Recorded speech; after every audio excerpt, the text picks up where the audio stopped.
মাতাল যুবক, পাগল পারা ফুটবল খেলা দেখা নিয়ে।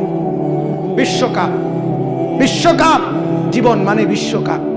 হৃদয়ে আর্জেন্টিনা, পোস্টারে লিখছে, ব্যানারে লিখছে, হৃদয়ে ব্রাজিল। আল্লাহর কসম আমি বলি, কোন মুসলমানের বাচ্চা যদি এটা লিখে থাকে, বলে থাকে, তার ঈমানের সমস্যা, তার ঈমানের সমস্যা। হৃদয়ে আর্জেন্টিনা হইতে পারে না। আর্জেন্টিনা যুবক তোমার কিচ্ছু না। আর্জেন্টিনার খেলোয়াড় এগুলা বেঈমান, এগুলা কাফের, এগুলা বেঈমান। ব্রাজিলের খেলোয়াড় এগুলা কাফের, এগুলা বেঈমান, এগুলা মুসলমানের প্রিয় হইতে পারে না। ওরা আমার কি কথা বলেন? ব্রাজিল আমার কি বলেন? আর্জেন্টিনা হারলে আমার কি? আর্জেন্টিনা জিতলে আমার কি? কথা বলো যুবক, একটা নওজোয়ান বলো, আর্জেন্টিনা কি তোমার বাপ লাগে? তাইলে আর্জেন্টিনা কি তোমার? হৃদয়ে আর্জেন্টিনা হয় কেমনে? হৃদয়ে তো হবে কাবা, হৃদয়ে হবে মদিনা, হৃদয়ে আল্লাহ, হৃদয়ে মুহাম্মদুর রাসূলুল্লাহ সাল্লাল্লাহু আলাইহি ওয়াসাল্লাম, হৃদয়ে মুহাম্মদ। হৃদয়ে ব্রাজিল হয় কেন?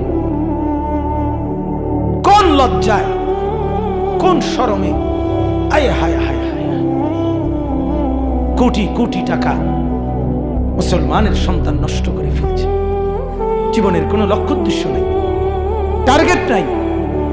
কেন আসলাম দুনিয়ায়, করছিটা কি, কিছুই জানে না, কিছুই জানে না। আফসোস। এজন্য আমি বললাম, ওয়ানযির আশীরাতাকাল আকরাবিন। আল্লাহ তাআলা বলেন, ও নবী, আপনার নিকটজন, আপনার চাচাকে বাঁচান, আপনার বিবিকে বাঁচান, আপনার ছেলে মেয়েকে বাঁচান, আপনার স্বজনদেরকে বাঁচান। এটা কারো কাঁধে তুলে দিবেন না। আমার এই কথাটা বুঝছেন কিনা বলেন? মূল বক্তব্য আমার এইটাই। আপনার ছেলের নামাজ, এটা আপনার জিম্মাদারি। আপনার মেয়ের নামাজি বানানো, এটা আপনার জিম্মাদারি। আপনার মেয়ের পর্দানশীল বানানো, এটা আপনার জিম্মাদারি। আপনার ঘরের সবাই নামাজ পড়ে, খোদার কসম, এটা আপনার প্রাপ্তি। আপনার ঘরের ছেলে মেয়ে সবাই আল্লাহর কোরআন পড়ে, এটাই আপনার জীবনের পাওয়া। সোফা আর খাট পালং, বিল্ডিং আর দালান, ফার্নিচার আর গহনা, অলংকার আর সাজগোজ, এগুলো কিচ্ছু না। এগুলো ধোকা, ধোকা, ধোকা, ধোকা। দুনিয়া ধোকা, দুনিয়া ধোকা। আমার বাপ দুনিয়া ধোকা, এই তামসার দুনিয়া ধোকা। আল্লাহ বলছেন এটা ধোকা। মাতাউল গুরুর, গুরুর এটা ধোকা। এই হাসে, এ কানে, এই বলতেছে, হাসতেছে, ঘন্টা খানিক পরে বলে মাথা ব্যথা করে। এই দেখলাম সুস্থ মানুষ, ঘন্টা দুয়েক পরে ফেডে অসুখ। ঠিকই না বলেন না? এই সবল মানুষ গেল, একটু পরে অ্যাক্সিডেন্ট। হ্যাঁ, এই তো ধোকা। এই দেখলাম একরকম, ক্ষণিকে বদলে গেলে হয়। এই আলো, এই অন্ধকার, এই রাত, এই দিন, এই বদলে যায়। কিন্তু জান্নাতে, আখেরাতে, পরকালে, সুখের জান্নাতে কোনো পেরেশানি নাই, কোনো মাথা ব্যথা নাই, কোনো অসুস্থতা নাই, কোনো টেনশন নাই, কোনো পেশাব পায়খানা নাই, কোনো দুঃখ কষ্ট যন্ত্রণা নাই, সুখ আর আনন্দ। আল্লাহ তাআলা বলেন, জান্নাত মেলে ধরবো আর তোমার চোখ ঠান্ডা হয়ে যাবে। ফালা তা'লামু নাফসুম মা উখফিয়া লাহুম মিন কুররাতি আয়ুন। আল্লাহ বলেন, আমি যখন জান্নাত মেলে ধরবো, আমার বান্দার সামনে চোখ তখন ঠান্ডা হয়ে যাবে, চক্ষু শীতল। এজন্য বাপ, আমার এটাই আহ্বান, আপনার আমার স্বজন। আমি আগেই বলছি, উচিত তো আমার প্রত্যেকটা গ্রামবাসীর কাছে গিয়ে গিয়ে একজন একজন কাছে গিয়ে বলা, এটা আমারই জিম্মাদারি, আমারই দুর্বলতা, আমি আসতে পারি না, আমারই ব্যর্থতা, আমার ব্যস্ততা, আমার ঝামেলা, ইত্যাদি ইত্যাদি। আসলে এগুলো কোনোটাই অজুহাত না, আমারই দুর্বলতা এটা। আমারই ব্যর্থতা এটা, আমি আমার কওমের কাছে, আমার এলাকার কাছে বারবার আসতে পারি না, কিন্তু মালিকের দয়ায় তো আজ আসলাম। আপনাদের কাছে বিনীত অনুরোধ, আপনারা আপনাদের বিবিকে, মেয়েকে, ছেলেকে, স্ত্রী সন্তানদেরকে, পরিবারের মানুষগুলোকে নামাজি বানান, চরিত্রবান বানান, আখলাকওয়ালা বানান, তাইলেই ফায়দা হবে। সুদের টাকা দিয়া বিদেশ পাঠাইলেন, ঘুষের টাকা দিয়া বিদেশ পাঠাইলেন, কিস্তির টাকা দিয়া ঘর করে দিলেন, ফার্নিচার কিনে দিলেন, আল্লাহর কসম, রব্বে কাবার কসম, আপনি কিছুই করেন নাই। নিজের বরবাদিও আনলেন, সন্তানের বরবাদিও আনলেন, নিজেরও জাহান্নামের উপযোগী করলেন, সন্তানকেও জাহান্নামের উপযোগী করলেন। কোরআনে বলছে, হে নবী, আপনার পরিবারের সদস্যদেরকে নামাজের আদেশ করুন। কিসের আদেশ? নবীজিকে আল্লাহ বলছে, কুল্লি আজওয়াজিকা ওয়া বানাতিক, আপনার স্ত্রীদেরকে, আপনার মেয়েদেরকে পুরা শরীর ঢেকে পর্দা করার কথা বলুন। স্ত্রীকে খেয়াল করেন, মেয়েকে খেয়াল করেন, ছেলেকে খেয়াল করেন, পরিবারের স্বজনদেরকে নামাজের ফিকির করেন। অতএব এটাই আজকের মূল বক্তব্য। আল্লাহ তাআলা আমাদেরকে বলছেন প্রত্যেককে, যে আল্লাহ তাআলা বলেন ঘনিষ্ঠ জন যারা, তাদেরকে আখিরাত, পরকাল, কবরের ভয় দেখানো, এটা অন্যের হাতে ছেড়ে দিলে হবে। আমরা মাহফিলে গেলে বিভিন্ন জায়গায় বেড হইতাইয়া কক, হুজুর বেডিটিরে ভালো করে কইয়া দেন, কথা হনে না, আপনি সিরিয়াস আবার কথা বলেন না কেন? আমি কইয়া দিতাম, তাই না? বইয়ে বইয়ে সাদ ওয়ানে বিড়ি খায়, বন খায়, লম্বা লম্বা আলাপ করে, আর হেবড়ার বেডি করে আমি ঠিক করে দিতাম হেবড়ার বড়ি। কথা বুঝছেন কথা? হ্যাঁ, গ্রামের ফুলাইনটি হুজুর আদব কায়দা নাই। হ্যাঁ, গ্রামের ফুলাইনের ভিতরে আমনের ফুলা পাইন নাই। কথা বলেন না কেন? আপনি ভাবলেন না কেন? আপনি আল্লাহর কথা মানলেন না কেন? নবীজি তো বলছেন 7 বছরের বাচ্চাকে নামাজ পড়তে দাও, 10 বছরের বাচ্চাকে শাসন করে হলেও নামাজ পড়াও। 10 বছরের বাচ্চা গারতারামি করতে পারবে না, আপনি তখনই যদি তাকে নামাজে বাধ্য করতেন, ছেলেটা নামাজি হতে পারত। তখন যদি নুরানি মাদ্রাসায় পড়তে দিতেন, তো আল্লাহর কোরআন শিখে ফেলতো। তখন যদি মাদ্রাসায় পড়াইতেন, তো কোরআন শিখে নিত, ফায়দা হইতো। আপনি তাকে পড়াইলেন না, আপনি তাকে কোরআন শিখাইলেন না, মসজিদে নিলেন না, নামাজে অভ্যস্ত করলেন না। 16 বছর বয়সে তার ঘাড় শক্ত হয়ে গেছে, এই জন্য এখন আর কথা শুনতে চায়। হ্যাঁ, এই জন্য দয়া করে, মেহেরবানি করে প্রত্যেকে ইনশাআল্লাহ নিজের পরিবারের প্রতি আখিরাতের ফিকির, নামাজের ফিকির, ঈমান আমলের ফিকিরের প্রতি সর্বোচ্চ নজরদারি করবেন। বলেন ইনশাআল্লাহ, বলেন ইনশাআল্লাহ। আর যত যুবক ভাই আসছেন, সমস্ত যুবক ভাইদের কাছে এই ভাইয়ের অনুরোধ, আমি আপনাদের ভাই, আপনাদের বন্ধু, আপনাদের স্বজন, আপনাদের এলাকার ছেলে, আমি অনুরোধ করছি, দোস্ত আমার, নওজোয়ান বন্ধুরা, আল্লাহর দোহাই ভাইয়া, তাগড়া এক জওয়ান, মাথা থেকে পা পর্যন্ত সব সচল, সব শক্ত সামর্থ্য থাকা অবস্থায় জিন্দেগি নষ্ট করো না বাপ। জিনা, বেবিচার, নর্তকী, উলঙ্গ ছবি, নাচ গান, ফুটবল, খেলাধুলা, এর পিছনে জীবন নষ্ট করো না। এই জীবন আল্লাহ তাআলা, এই সুন্দর শরীর আল্লাহ তাআলা 9 মাস মায়ের পেটে রাইখা আল্লাহ বলছে, বান্দা আমি নিজের হাতে সাজাইছি, আমার হাতে নাক আমি লাগাইছি, চোখ আমি লাগাইছি, কান আমি লাগাইছি, জগতের কাউকে বলি নাই। তোর মা ঘুমাইছে, আমি নাক লাগাইছি, তোর বাপ ঘুমাইছে, আমি নাক লাগাইছি।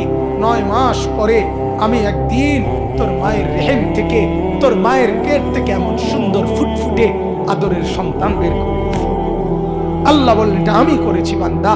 ছোট্টবেলার এই তুলতুলে নরম শরীরে শক্তি, যৌবন আমি দিয়েছি, যৌবনটাকে আবার বৃদ্ধ আমি বানায় দেব। অতএব যুবক, আল্লাহ তাআলা বলছেন, শাবুন নাশাআ ফি ইবাদাতিল্লাহ। নবীজির জবানে আল্লাহর নবী বলেন, যেই যুবক যৌবনকালে নামাজ পড়বে, রোজা রাখবে, হালাল পথে চলবে, গুনাহ করবে না, মদ, ফেন্সিডিল, জুয়া, নেশা, চুরি, ডাকাতি, জিনা, ব্যভিচার, উলঙ্গ ছবি, নাচ গান, এর পথে যাবে না, তো নামাজের সেজদা দিবে, বন্দিগি করবে, তো আল্লাহ তাআলা আরশ আজিম থেকে বলবে, যুবক আমি তোকেও আমার আরশের নিচে ছায়া দান করব। তুমি সেজদা করলে মালিক আরশ খুলে দিবে। মহব্বত, এজন্য ইনশাআল্লাহ সব নওজোয়ানের কাছে অনুরোধ, গুনাহ ছেড়ে দাও বাপ, গুনাহ ছেড়ে দাও বাপ। জিনা ব্যভিচারের মধ্যে, নাচ গানের মধ্যে, খেল তামাশার মধ্যে, মদ জুয়ার মধ্যে সুখ নাই। পৃথিবীর কোন নেশাখোর তৃপ্ত হয় না। নেশাখোর আরো নেশা করবার জন্য পাগল হয়ে থাকে। জুয়াখোর তৃপ্ত হয় না। জুয়া খুলতে খেলতে খেলতে খেলতে ফকির হইতে হইতে শেষ পর্যন্ত বউ বেচ চালায়। কথা বলেন না কেন? কোন নারীর ছবি দেখে যে উলঙ্গ ছবি, নাচ গান, সে কোনোদিন তৃপ্ত হয় না। সে আরো দেখে, আরো দেখে, আরো দেখে, এই সে কোনোদিন তৃপ্ত হয় না। কিন্তু হালাল স্ত্রীর থেকে প্রতিটা পুরুষ তৃপ্ত হয়ে যায়। এজন্য গুনাহ তৃপ্তি দেয় না, গুনাহ সুখ দেয় না, গুনাহ স্বস্তি দেয় না, গুনাহ নিরাপদ করে না, কষ্ট দেয়, যন্ত্রণা দেয়, পেরেশানি বাড়ায়, আর আখিরাতে জাহান্নামের আগুনে জ্বালায়। আল্লাহ তাআলা হেফাজত করেন। ওয়া আনজির আশিরাতাকাল আকরাবিন। এরপর আল্লাহ তাআলা বলেন ওয়াখফিদ জানাহাকা লিমান ইত্তাবাআকা মিনাল মুমিনিন। নবী, আপনি ঈমানদার যতজন আপনার পক্ষে অনুসারী, আপনি তাদের প্রত্যেকের সাথে কোমল, উত্তম, নম্র আচরণ করেন। সুবহানাল্লাহ। কাউকে আপনি নিরাশ করবেন না। ঈমানদার হওয়ার পর প্রত্যেককে আপনি নরম, উত্তম আচরণের মাধ্যমে আখিরাত আর পরকালের কথা বলতেই থাকেন, পরকালের ভয় দেখাইতেই থাকেন। ছেড়ে দেওয়ার সুযোগ নেই। আমরা অনেক মুরব্বী আছে, বাবা আছে, কয় হুজুর কইছি পড়ে না নামাজ। তো হেঁটে যেহেতু নামাজ পড়ে না, তার বিদেশের টাকা মিলান কেন? আপনি কথা বলেন না কেন? আপনার ছেলে নামাজ পড়ে না, 16 বছরের ছেলেটা আমনে দি কিস্তি লইয়া, সুদ লইয়া তারে বিদেশ পাঠান। কথা বলেন না কেন? তাইলে বোঝা গেল আপনি তো সন্তানের ঈমানের ব্যাপারে হাল ছেড়ে দিছেন, কিন্তু পয়সার ব্যাপারে হাল ছাড়েন নাই। কথা বোঝেন নাই কথাটা? আপনি নামাজের ব্যাপারে হাত পা ছেড়ে দিছেন যে আর কইতাম না, ওই তো না হেতে, কিন্তু পয়সা কামাইতে পারব, কাজে টেহা লাগায় ব্যবস্থা করতে পারে কিনা এটা চিন্তা করুন।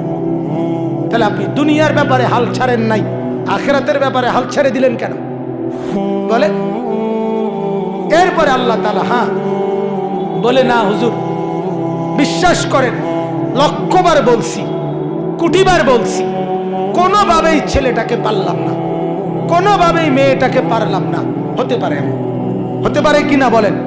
আল্লাহ তাআলা এটাও বলে দিছে, ফাইন আসাউকা, যদি নাফরমানি করে, ফাকুল ইন্নী বারীউম মিম্মা তা'মালুন, আপনি স্পষ্ট বলে দেন তোমরা যা করছো গুনাহ, নাফরমানি, টেলিভিশন দেখতেছো, নাচ দেখতেছো, গান শুনতেছো, অবৈধ রোজগার করতেছো, সুদ খাইতেছো, আল্লাহ বলে তোমার লক্ষ্য বলার পরে যদি না শুনে স্পষ্ট বলে দাও তোমাদের এই কর্মকাণ্ড থেকে আমি মুক্ত, আমি পবিত্র, আমি এগুলোর সাথে নাই। এরপরে যদি বলেন, শেষ আয়াত, আল্লাহ তাআলাকে যদি বলেন, যদি ছেলের মুখের উপরে এভাবে বলে ফেলি, ছেলের বউয়ের সামনে এভাবে বলি যে তোমাদের হারামের সাথে আমি নাই, তোমাদের নাজায়েজের সাথে আমি নাই, তোমাদের অবৈধ রোজগারের সাথে আমি নাই, তাইলে কি আর আমি বাদ মিলবো? আমি তো না খাইয়া মরে যাবো। আল্লাহ তাআলা সান্ত্বনা দিয়ে বলছে, বান্দা তুমি বলে দাও আমি গুনাহ থেকে পবিত্র, তোমাদের নাফরমানির থেকে পবিত্র। ওয়া তাওয়াক্কাল আলাল আজিজির রহিম, আর কার উপরে ভরসা কইরো না, যিনি সবচেয়ে বড় ক্ষমতাবান এবং দয়ালু, সেই আল্লাহর উপরে ভরসা করো। কার উপরে? কার উপরে বলেন? আল্লাহ তাআলার উপরে ভরসা। অতএব আপনার সন্তানকে নামাজ, রোজা, বন্দেগী, ঈমান, আমল, আখিরাত, পর্দা, পুশিদা, এই ব্যাপারে বাধ্য করা যদি না শুনে, তো সর্বোচ্চ কোটিবার বলার পর স্পষ্ট বলে ফেলা যে আমি তোমাদের এই কর্মের সাথে নাই, আমি তোমাদের এই অবৈধ রোজগারের সাথে নাই। আমি অনেক সময় এটা বলি, আমার আব্বারে আমি জীবনে একবার বলছিলাম, আব্বা আমি এই মাদ্রাসায় পড়তাম না, আরেকটা মাদ্রাসায় পড়ব, এটাই একবার কইছিলাম জীবনে। আমার বাপ আব্বা আপনাদের এখানে যুগী পুকুরিয়া গ্রামে কবরে শায়িত আছে। এখন আমি আমার আব্বার কবর জিয়ারত করেই আমরা দুই ভাই এখানে আসছি মাহফিলে। আব্বা বলছিল, ফুত পরের বেলা ভাত আমার ঘরে খাইও না, যাও বাইরো বেটা, পরের বেলা ভাত খাইও না। বাবার সেই কথা মনে আছে, চোখের পানি মুছতে মুছতে তো মাদ্রাসায় ঠিকই চলে গেছি। সেদিন মনে হয়েছে বাপ কত শক্ত পাষাণ। আজ মনে হয় বাপ আপনি যদি সেদিন শাসন না করতেন, আজ আপনার কোরআনের কথা বলার তৌফিক হতো না।